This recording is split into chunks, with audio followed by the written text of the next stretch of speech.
कर्णली तारा मंदिर प्रतिष्ठा उत्सव में योगदान देले अंबिका भाई और तांकर समर्थक माने। ग्रामवासी अनुरोध रक्षा करी योगदान देइथिले अंबिका भाई नियारा ढंगरे बाण फुटाइबा सहित अंबिका भाई को स्वागत जणाइथिले।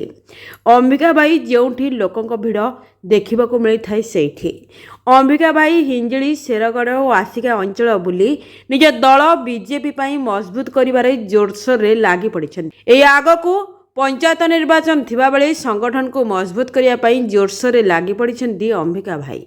अंबिका भाई संगठन देखी विरोधी हेले छानिया।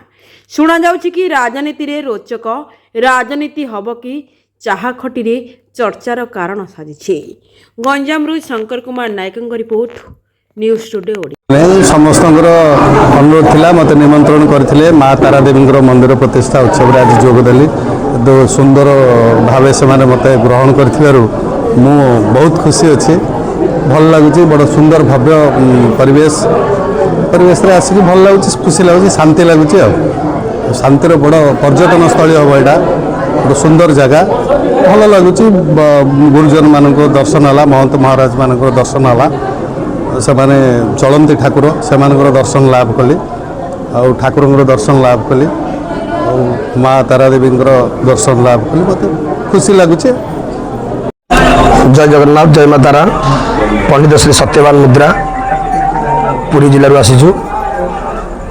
तम काली तम च तारा तम सगिरे सुता सुंदरी भैरवी त्वं तम दुर्गा छिन्नमस्ता तमसी च भुवना त्वयि लक्ष्मी शिवा त्वं धूमं मातंगिनी त्वं तमसी च बगला मंगला हिंगुलाख्या क्षंतव्योमे पराधम प्रकटित वदना कामरूपा कराला।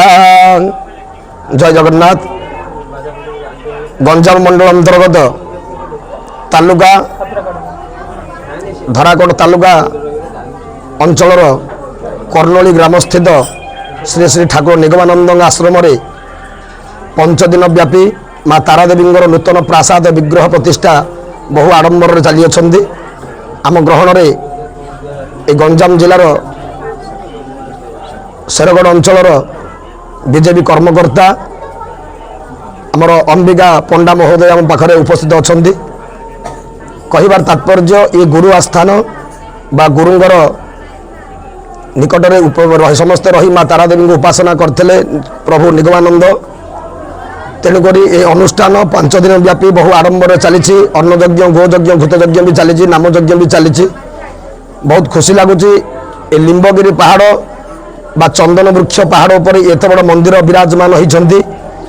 ये देखु आज आम स्नान हवा समय आम मूर्ति रखिकी कलश बलश सजैक सब जाइलु प्रसाद सेवन कर ब्राह्मण देवता मैंने तलू आसवाई इंद्र देवता कृपा दृष्टि प्रथम इंद्र देवता प्रथम स्नान करते आम स्नान सरला मुंचंदु सर्वे कुसुम से वृष्टि पुणी इंद्र देवता स्नान करते। ए जगार महात्म्य अच्छी गुरुस्थान पीठर बहुत महात्म्य अच्छी।